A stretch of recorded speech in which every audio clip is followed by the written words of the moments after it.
திருப்பாவை பாடல் 19.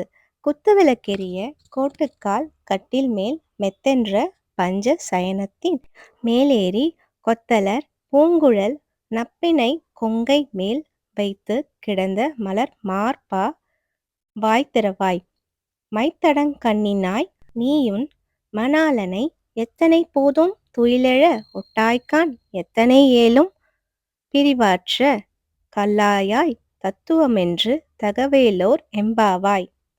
இதன் பொருள், குத்துவிளக்கெரிய யானை தந்தத்தால் ஆன கட்டில் மேல் விரிக்கப்பட்ட மிருதுவான பஞ்சுமெத்தையில் விரிந்த கொத்தாக பூச்சூடிய நப்பினையின் மார்பில் தலை வைத்து கண்மூடி இருக்கும் மலர் மாலை தரித்த கண்ணனே, நீ எங்களுடன் பேசுவாயாக.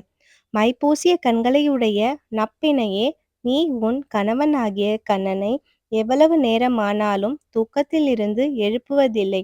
காரணம், கணநேரம் கூட அவனை பிரிந்திருக்கும் சக்தியை இழந்து விட்டாய். இப்படி செய்வது உன் சுபாவத்துக்கு தகுதியாகுமா? பஞ்சசயனம் என்பது அன்னத்தின் தூரிகை, இலவம்பஞ்சு, பூக்கள், கோரப்புல், மயில் தூரிகை ஆகிய ஐவகைப் பொருட்களால் செய்யப்பட்ட மெத்தையில் தன் மனைவியின் மார்பில் மீது தலை வைத்து தூங்குகிறானாம் கண்ணன். எழுவானா? அவள் தான் எழ விடுவாளா? ஆனாலும் கண்ணன் ஓரக்கண்ணால் தன் பக்தர்களை பார்க்கிறானாம்.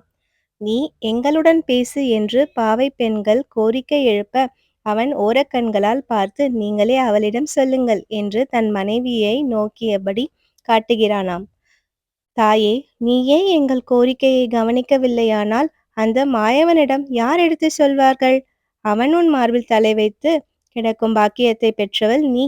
எங்களுக்கு அவன் வாயால் நன்றாயிருங்கள் என்று ஒரே ஒரு ஆசி வார்த்தை கிடைத்தால் போதும் என்கிறார்கள்.